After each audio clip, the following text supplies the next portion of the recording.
commissioner bago mag-submit. So meaning ang submission will be the end of the week. And meaning at least ito yung mga needed for that submission. Space program, which is, I have given you a sample yung sa space program, that is a space program by the way. Okay, and then space relationship diagrams, which are having zoning, spaces within zone and the blocking zone. Okay, which you have in the progress chart last time. Develop lang yun to be presentable. Okay, form volume study, I have shown you a sample that I will be showing again kung ano yun. Building envelope design, preliminary site plan, floor plans, I'll be showing this again, and then effective final calculations. So what we're having here is calculations. And then slash lang yung concept model. Hindi ko lang something. Yung answer or perspective, sir, gaano ka-detail or gusto? Like similar dun sa ipakita mo last time. I don't know. Ako, mas ganang na to, pero Para yeah. Sir, ipakita mo yung block, sir. Ayos na sketch out. Okay. Conceptual, sir. Okay, let's to have a idea now. I think I have shown you this one, and then after my presentation, I will show you again another project na siya presentation na layout. Okay? Okay, this one is nakita niyo na last time.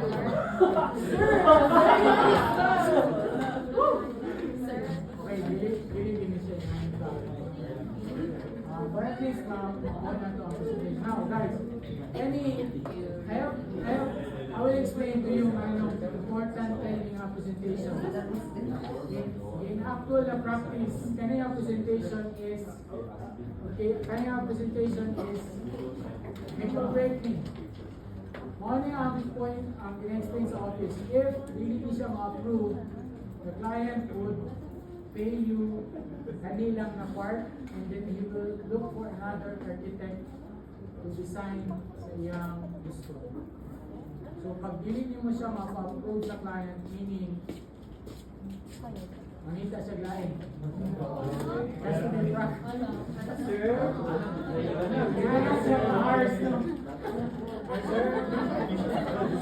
Okay, you'll be paid only for this kanina presentation, and we will look for another architect. so bigyan namin siya ng commission para sa project.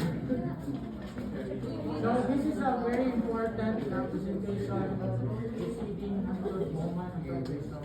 Now, ito ang pinaka-important sa presentation in getting this approved. Kaya visuals are very important. Now, if matanda mo how important it is kung the visual kanina presentation, is very important to be. Sir, walang naman yung cheat ng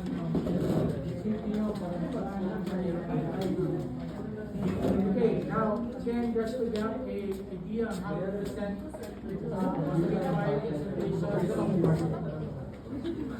okay, now this is how to explain the form yung facade building envelope design, which is we can explain how it started and the purpose niya. Ayaw lang mag-present of something. Okay, mga nang gusto sir because I find Pinterest. You should know how to explain this. Okay? Yung shell, yung images, what pertains to your facade. Okay? Please do this. And then I think in the list, wala na po siya na appeal, which is the context of the site.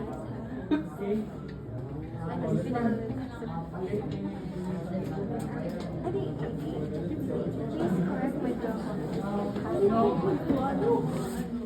so, ang context sa site, I think I need to really consider medical dialysis.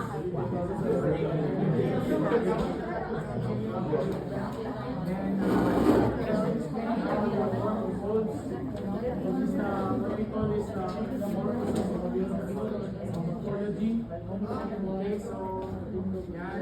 any reason why you have the form, change. And if you can have a soil study in your facade. And you guys, soil study is very important sa any facility. Okay? So if you remember, we started only with just this line, okay? And then we calculated, we evolved into something mass, and then applied building laws, and then we adjusted because of the calculation, and then right now, design na siya. We're having a view, consideration of a view, that's why we have articulation sa ating massing, and then so on. Okay, so you need to explain how your mass evolves into something alright. Okay. Site plan, I don't want the site plan, I need ground floor to be reflected on the site plan. Please work on your shadows if you have. Try. This is a very visual na presentation. I don't want the rules to be flat lang siya.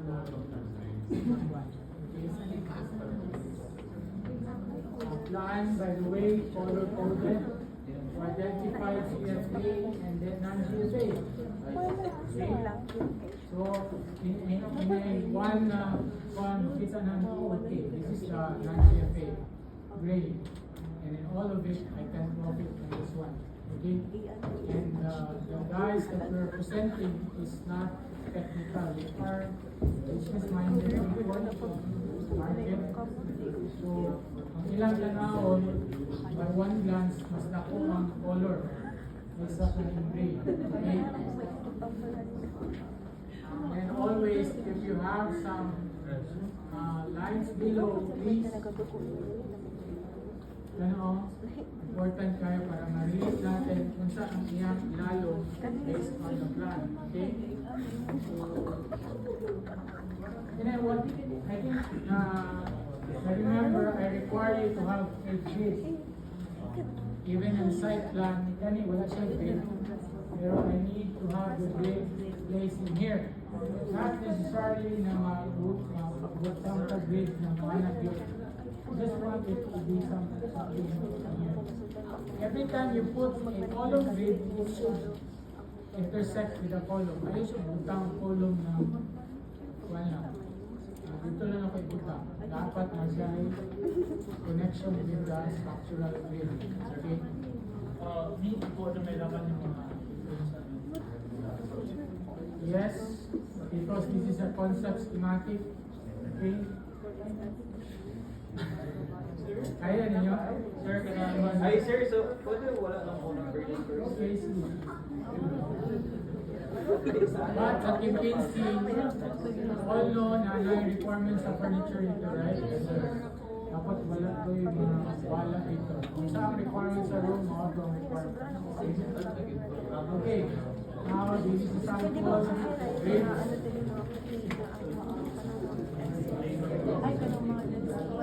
Example, ground floor, site plan.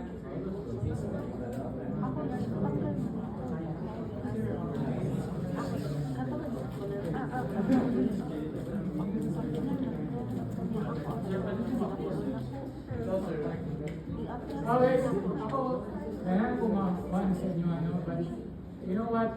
Kaya yung good, I've said before, naka-assign ko confidentiality agreement. I can show this, I can share this para ma-prove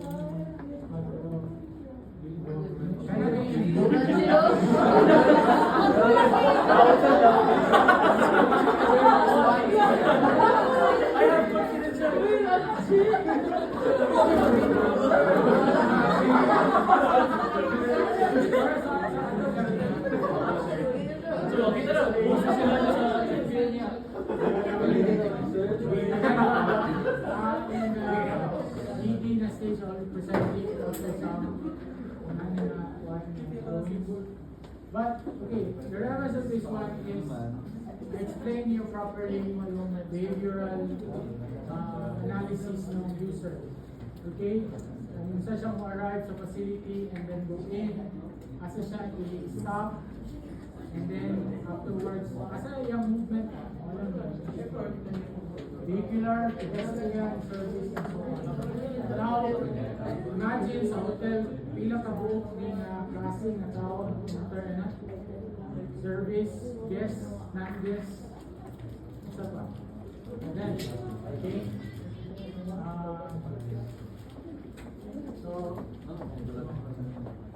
And we can combine this one.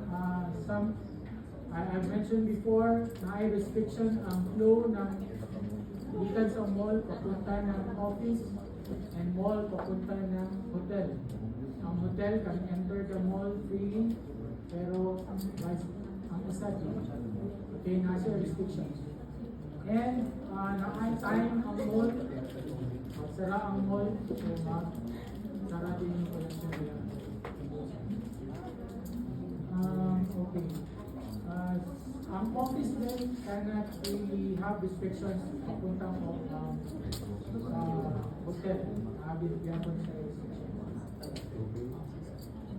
But they can go sa kanyang mga public places sa billing calculation. Okay, billing calculation, area calculation day. And then summary of your hotel na spaces, and then rentable space ng mall. Diba, naman yung zoning sa inyong mall, clothing, food, electronics, and so on. Tama na. Okay? So, hindi mo mag-ingani. And then, by visuals, makabalo ko nga, okay, kanina blue is standard guest room ito na. Kanina standard suite. Kanina royal. By an hour lang yun, and then presented with the numbers. And then elevation, please shadow pa rin, and then colors. Ayaw kayo gamit o too much combination of color. Ito notice here, ulo lang halos, except for white. Okay, kaya the more kayo ang color, the more samot ang rule. And please use, isa pa rin ako learn is, ayaw mo gamit o ka ng color na gray tones ang pinaka-advisable. Pastel light, gray tones. Okay. Ayaw, katong isa ganing natin. Magenta, red, blue, yun siya.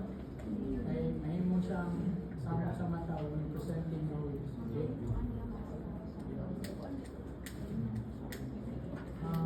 There are ganito, I think, in other presenting section, in a color by zone, okay? So, ito lang siya believe na white. And sometimes very important to cut sections sa core, building core. Ayaw niyo i-detail ng building core. Kaya building core, maka-explain o structural component o kanang vertical circulation. Even upstairs is a good space to cut sections. Okay. I think that's it. So at this point, kanina sa week 5.